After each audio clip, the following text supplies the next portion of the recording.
une telle rupture. Vous avez évoqué le terme de religion, donc j'aimerais revenir sur ce que vous aviez dit tout à l'heure, sur cette analyse déjà ancienne que vous avez menée autour de la réflexion sur le christianisme comme religion, de la sortie de la religion. Et vous y revenez d'ailleurs abondamment dans votre ouvrage.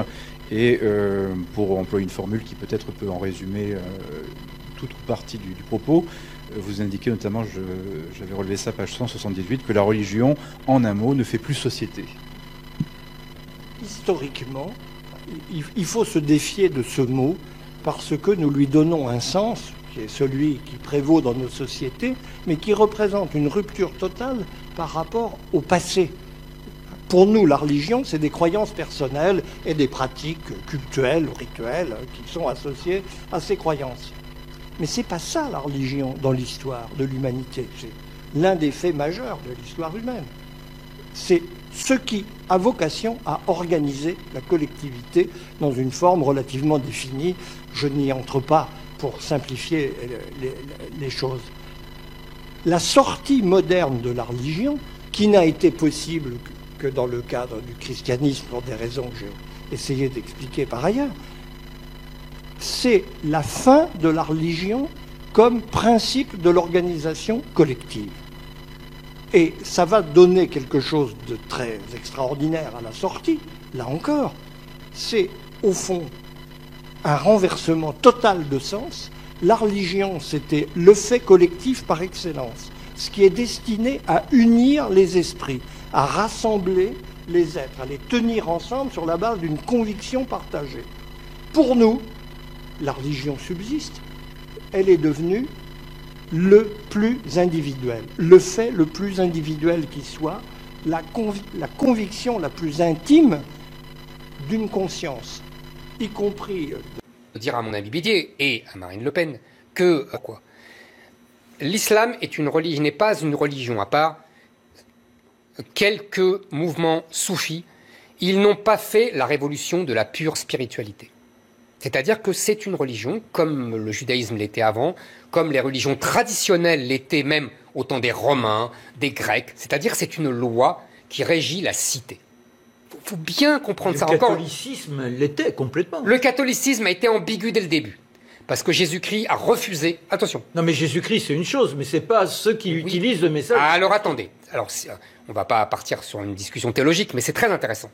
Jésus-Christ dit « Mon royaume n'est pas de ce monde. » Rendez à César ce qui appartient à César et à Dieu ce qui appartient à Dieu.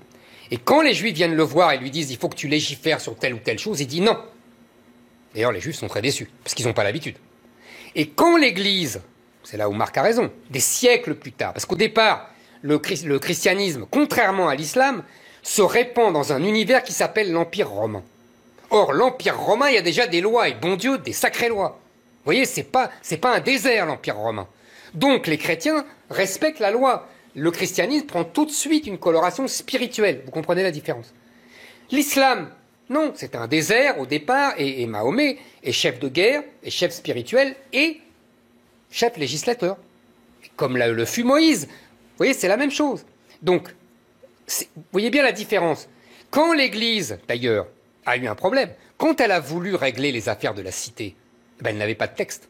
Qu'est-ce qu'elle a fait? Elle est allée dans l'Ancien Testament juif, dans le Lévitique, pour aller prendre les règles du Lévitique. Vous voyez, c'est ça la différence. Et donc, petit à petit, quand il y a eu la grande révolution des Lumières, de la Renaissance d'abord, puis des Lumières, alors là, l'Église a reculé, mais elle a reculé sur une position, si j'ose dire, idéologique préparée à l'avance par Jésus-Christ. Si vous me permettez cette plaisanterie. Vous voyez? On comprend. Du fonctionnement. Bon, mais le catalyseur, ça veut dire ne se mêle pas. Hein? Bon, eh bien, je partirai, si vous voulez, d'une expression de Hegel, qui, dans ses cours de philosophie de la religion, parle du christianisme comme étant la religion absolue. Bon, c'est une formule qui, de nos jours, choque, parce qu'on la comprend comme une prétention à une valeur plus grande. Je le prends, en ce qui me concerne, d'une manière tout à fait neutre et étymologique, en disant que, en prenant absolu, donc, comme dans l'expression absolution, ce qui vous délivre, ce qui vous délie de vos péchés, eh bien, le christianisme est une religion délivrée, si je puis dire, de tout ce qui n'est pas religieux, à la différence des autres. Le christianisme est la seule religion qui ne soit qu'une religion, et rien de plus. Le judaïsme, c'est une religion, plus l'histoire d'un peuple. L'hindouisme, c'est une religion, plus un culte sacrificiel. Si vous regardez les Védas, vous apercevez que ce sont des recettes pour sacrifier. Le bouddhisme est une religion, plus une sagesse ascétique. L'islam est une religion, plus un système législatif. À tel point que l'on peut se demander si notre concept même de religion ne serait pas un concept typiquement chrétien que nous plaquons indûment sur d'autres phénomènes. Et en ce cas, il faudrait dire que l'essentiel des autres religions réside plutôt dans ce qui, pour nous qui sommes de culture chrétienne, n'apparaît pas comme purement religieux. L'essentiel du bouddhisme, c'est cette ascèse, qui peut très bien se passer de l'idée d'un Dieu, par exemple. Le bouddhisme primitif, c'était le cas. L'essentiel de l'islam, c'est un système législatif qui peut parfaitement bien se passer, disons, de ce que nous appelons le mystique. Eh bien, une culture, puisque j'ai employé ce mot, c'est tout un ensemble de déterminations nous expliquant ce qui est bien et ce qui est mal. Alors, ce qui est bien et ce qui est mal moralement, mais aussi des règles de cuisine, des règles de savoir-vivre, des règles de comportement envers disons, ce qui est en dessous de nous, comment se comporter envers la nature, ce qui est au-dessus de nous, comment se comporter avec, disons, le divin, d'une manière très générale, d'une manière très vague. Ce sera l'accent mis sur certaines vertus, ce sera éventuellement des règles juridiques, une quantité de choses.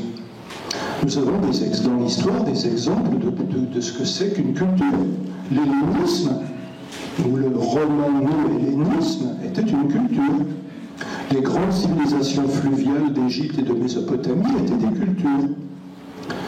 Dans le judaïsme, qui à l'époque où le christianisme est apparu, était en train de développer ce qui s'est appelé plus tard la halakha, c'est-à-dire la démarche à suivre, si je puis dire, pour se comporter bien en toutes circonstances possibles de la vie humaine, et le judaïsme était en train de se transformer en une culture. L'islam visait et vise encore une exhaustivité de ce genre, avec la charia en ses différentes versions, qui est censée répondre à toutes les questions possibles sur ce que l'homme, dans sa vie quotidienne, et puis dans des circonstances exceptionnelles, doit pouvoir faire. Eh bien, avec le christianisme, il s'est passé quelque chose dont on ne se rend pas compte à première vue. C'est un énorme coup de rabot. Et ça, c'est saint Paul qui l'a opéré. C'est saint Paul qui tenait le rabot et qui a raboté la Torah d'Israël pour ne garder que les 10 commandements, c'est-à-dire la morale commune, les grandes platitudes. Pas tuer, ne pas voler, ne pas commettre d'adultère, des choses de ce genre-là. Il a énuméré par allégorie les règles sociales et ce que l'on a appelé plus tard les commandements cérémoniels, commandements ayant trait au culte, les interdictions alimentaires, des choses de ce genre-là.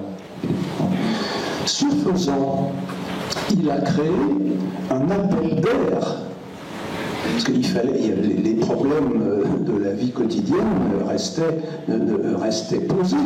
Il ne suffisait pas des 10 commandements, qui sont vraiment à la base, ce que j'appelle le kit de survie de l'humanité. Bon. Et pour tout le reste, eh bien, il fallait faire appel à une culture autre. Et quelle culture? Celle qui était disponible sur le marché, à savoir la culture gréco-romaine. Alors c'est pour ça que le christianisme a emprunté le droit romain, c'est pour ça qu'il a emprunté la philosophie grecque, c'est pour ça qu'il s'est exprimé dans l'art gréco-romain et ainsi de suite. Alors je dirais, l'Europe, eh bien c'est un contenu gréco-romain, un contenu germanique, un contenu celte, un contenu slave, un contenu magyar, un contenu, tout ce que vous voulez, dans une forme chrétienne, laquelle forme garde des racines vétérotestamentaires, bien entendu. Bon, la conception du temps, par exemple, c'est un très bon exemple de ce que le christianisme a emprunté à la religion de l'ancien Israël. Je termine là-dessus. Pourquoi l'opération paulinienne, ce puissant coup de rabot, a-t-il été possible? Eh bien, parce que le christianisme, demande d'ailleurs si le terme est juste d'une certaine façon, le christianisme n'est pas un message, ce n'est pas la proposition d'une culture, ce n'est pas un enseignement, même pas l'enseignement de Jésus, mais c'est un événement, à savoir la vie d'une personne qui est arrivée des choses tout à fait particulières, qui a effectivement dit des choses tout à fait singulières, mais dont l'enseignement a été, si je puis dire, garanti, couvert, au sens où une banque couvre un prêt, couvert par sa vie, sa mort, et ça, c'est les chrétiens qui le disent, sa résurrection. Bon, voilà.